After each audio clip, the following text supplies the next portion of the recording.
شدید گرمی کے ستائے وفاقی دارالحکومت اور خیبر پختونخوا کے عوام کے چہرے کھل اٹھے۔ اسلام آباد، راولپنڈی اور مری، گلیات سمیت کے پی کے مختلف علاقوں میں گرج چمک کے ساتھ بارش اور ژالہ باری۔ دن میں رات کا سماں بارش اور تیز آندھی۔ خطہ پوٹھوہار اور بالائی علاقوں میں تیز ہواؤں کے ساتھ موسلادھار بارش۔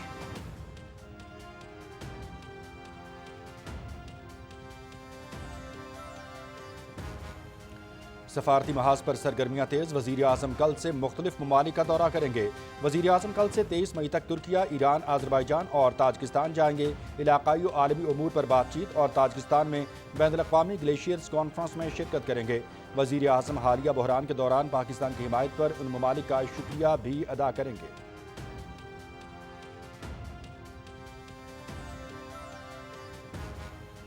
سندھ طاس معاہدے کو یک طرفہ معطل کرنے کی کوئی شک یا گنجائش نہیں۔ 25 کروڑ کی آبادی کا پانی روکنا اعلان جنگ تصور کیا جائے گا۔ عالمی برادری پانی کو بطور ہتھیار استعمال کی حمایت نہیں کرے گی۔ پاکستان کشمیریوں کی امنگوں کے مطابق مسئلے کے مستقل حل کا خواہاں ہے۔ بلوچستان میں بھارت کا کردار کسی سے ڈھکا چھپا نہیں۔ امریکہ میں پاکستانی سفیر رضوان سعید شیخ کی امریکی میڈیا سے گفتگو۔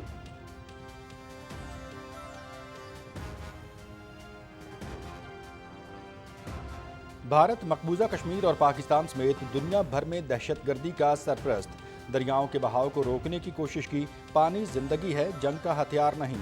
بھارت مسلسل دہشت گرد گروپوں کو مالی اور عملی معاونت فراہم کر رہا ہے۔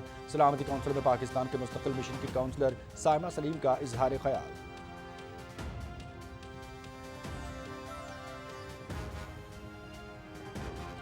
پاکستان بھارت کشیدگی کے دوران امریکی نائب صدر اور سیکرٹری آف اسٹیٹ روبیو بھارتی حکومت سے براہ راست رابطے میں تھے۔ بھارتی وزیر خارجہ کا جنگ بندی میں امریکی کردار کا اعتراف۔ پاکستان سے ذلت آمیز شکست کے بعد بھارت مسلسل جنگ بندی میں امریکی کردار سے انکار کرتا رہا۔ بھارتی حکومت اور سیکرٹری خارجہ کی جانب سے بارہا جنگ بندی میں امریکی کردار کی تردید کی جاتی رہی۔ امریکی سیکرٹری آف اسٹیٹ روبیو کا مجھ سے رابطہ ہوا، بھارتی وزیر خارجہ جے شنکر۔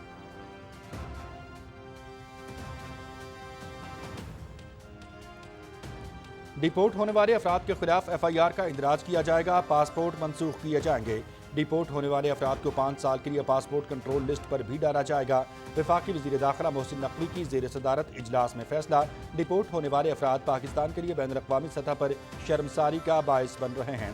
پاسپورٹ کے قوانین مزید سخت بنائے جائیں گے، محسن نقوی۔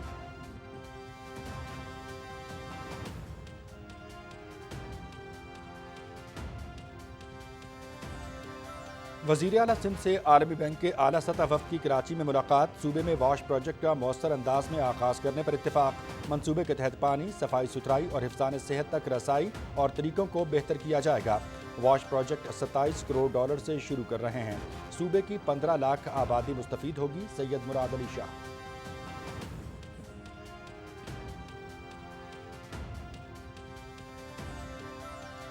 امریکی پروفیسر نے بھارتی حکومت کو آئینہ دکھا دیا، مارکہ حق میں شکست کے بعد بھارت کو مسلسل ہزیمت کا سامنا۔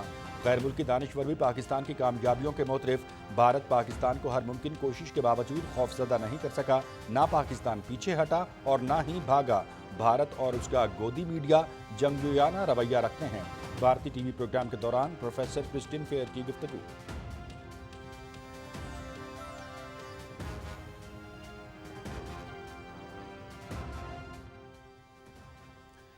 غزہ کے مختلف علاقوں پر صبح سے اسرائیلی بمباری۔ غزہ شہر اور دیگر علاقوں پر حملوں میں مزید 11 فلسطینی شہید۔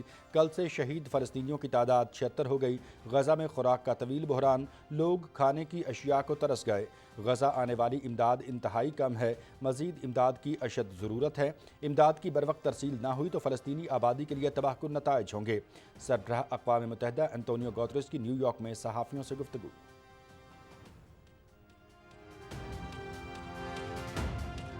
امریکی صدر کا ایپل کمپنی کو بھارت کے حوالے سے بڑا انتباہ۔ بھارت میں آئی فون تیار نہ کرنے کا ایک بار پھر مطالبہ۔ آئی فونز صرف امریکہ میں تیار کیے جائیں۔ اگر بھارت میں فونز کی تیاری جاری رکھی تو 25% ٹیکس دینا ہوگا۔ ٹرمپ کا بھارت پر بڑھتا عدم اعتماد، مودی سرکار کی پالیسیوں پر سوالیہ نشان۔ مودی کی ناکام معاشی پالیسیوں نے بھارت کو امریکی صنعت کے لیے غیر معتبر بنا دیا، معاشی ماہرین۔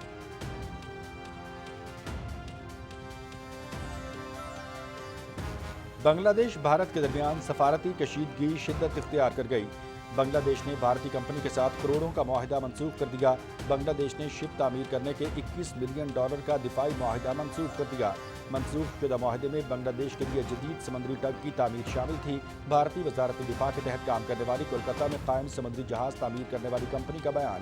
واضح رہے کہ بھارت نے بنگلہ دیش کی بعض مصنوعات کی درآمدات پر پابندی عائد کر دی تھی۔